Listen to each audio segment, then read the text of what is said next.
यार संविधान में बस देखो नीति निर्देशक तत्वों में रखा है, फंडामेंटल राइट्स में रखा है, और इसके अलावा अपन कहें तो उसमें मौलिक कर्तव्यों में रखा है। मतलब संविधान के सारे भागों में जब जहां जरूरत पड़ी है वहां पर उनको डिस्क्राइब किया है, क्योंकि एजुकेशन बहुत जरूरी है।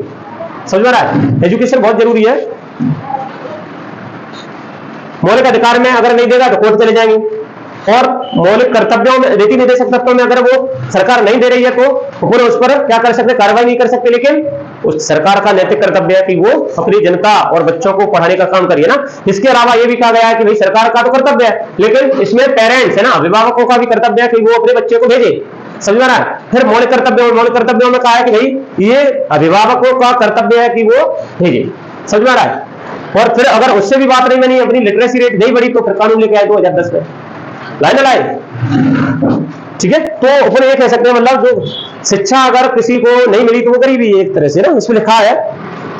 ठीक है, तो सॉरी निरपेक्ष गरीबी क्या होती है? जैसा कि मैंने बताया कि भाई जो आधारभूत आवश्यकताएं उनकी भरपाई नहीं हो रही है, जैसे रोटी हो गया, कपड़ा हो गया, मकान हो गया, स्वच्छ जल हो गया, स्वास्थ्य हो गए, ये सब चीजें नहीं मिल पा रही है किसी व्यक्ति को, तो वो कौन होगा? निरपेक्ष गरीब होगा। सापेक्ष गरीब एक औसत परिवार है, इसकी आर्थिक आय कैसी है? औसत है ना, और जिससे उसका जीवन स्तर कैसा है? बढ़िया चल रहा है ना। तो उससे अगर कोई व्यक्ति कम कमाता है उसकी तुलना में, तो वो गरीब है ना, ये सापेक्ष गरीब है। समझ आ रहा है? सापेक्ष गरीब के साथ औसत व्यक्ति आर्थिक कोई औसत व्यक्ति मतलब औसत इनकम कमा रहा है, उससे अगर कम है तो वो निरपेक्ष सापेक्ष गरीबी है ना। निरपेक्ष मतलब आधारभूत है, कल बताई थी एक्चुअली। तो ये हो गया निरपेक्ष, ये हो गया सापेक्ष। ठीक है, इसमें देखा जाता है आधारभूत आवश्यकता। ठीक है, तुम्हारा क्या हो गया? भोजन हो गया, तुम्हारा पेयजल हो गया, पेयजल कैसा? स्वस्थ होना चाहिए ना। ठीक है, भोजन हो गया, आवास हो गया। ठीक है, इसमें स्वास्थ्य हो गया, स्वास्थ्य सुविधाएं हो गई। ठीक है, स्वास्थ्य सुविधाएं हो गई है। इसके अलावा शिक्षा हो गई, शिक्षा नहीं मिल पा रही है। इसके अलावा संपत्ति का अभाव है किसी के पास। ठीक है, अब इतना इसमें क्या कम होगा? मतलब कोई व्यक्ति भोजन ही नहीं खा पा रहा, वो गरीब नहीं होना चाहिए। पेयजल स्वस्थ पानी नहीं पी पा रहा, आवास नहीं है, स्वास्थ्य सुविधाएं उपलब्ध नहीं करा रहा ना, कर पा रहा है, शिक्षा नहीं दे पा रहा है बच्चों को, गरीब है ना।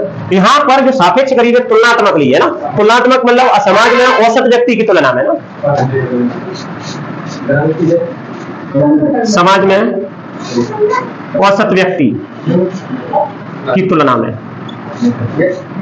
ठीक है, कोई व्यक्ति, ठीक है, औसत व्यक्ति की तुलना में कोई व्यक्ति है ना, क्या कर रहा है? उपभोग आय संपत्ति का भाव है ना, के पास उपभोग आय संपत्ति का अभाव है ना। तुम उस पर खड़े तो हो जाओ, कोई ऐसी देखते हले नहीं है ना, चीची नहीं करे, उसमें बैठ वो तो कहीं इसमें बैठ जा, इसमें बैठ भाई, इसमें बैठ जाते या फिर इसमें बैठ। कुछ ये जबरदस्ती का करता है। ठीक है, ये तो बिल्कुल बेटा, ये क्या है? देखो, ये औसत व्यक्ति है ना, औसत अपना जीवन जी रहा है ना, उससे भी कम उम्र पे संपत्ति नहीं है ना, संपत्ति नहीं है, उपभोग की वस्तुएं नहीं है बेटा, आय संपत्ति नहीं है ना, अभाव, इनका इन चीजों का अभाव होता है, वो कैसा होगा? डायरेक्ट सापेक्ष गरीबी होगा, तुलनात्मक रूप से ना। और ये सब नहीं है तो निरपेक्ष हो गया ना। फिर क्वेश्चन आता है, अब देखो गरीबी का अनुमान लगाने के लिए ना, गरीबी का अनुमान लगाने के लिए क्या बनी? पहले समिति बनी थी ना, कुछ क्या बनी? समिति बनी है ना। चलो इनके बारे में कुछ चर्चा करेंगे। इंपोर्टेंट समिति होती है, जैसे लकड़वाला हो गया, रंगराजन समिति हो गई, अलग समिति हो गई ना। इन्होंने गरीबी के पैमाने क्या करें? निर्धारित किए ना, कि भाई इतने स्तर तक कोई व्यक्ति पैसा कमाता है तो वो ठीक है, अगर इससे कम कमा रहा है तो वो कैसा है? गरीब है ना। इतना कैलोरी खाना खा रहा है प्रतिदिन तो वो कैसा है? वो ठीक है, और इससे अगर उसे कम कैलोरी में खाना मिल रहा है तो वो कैसा है? गरीब है ना। ठीक है, जैसे कुछ लोगों ने बताया कि कितना 2100 कैलोरी, कहां पर? शहर में, गांव में कितनी? 2400। ठीक है, क्योंकि शहर में जो लोग खाते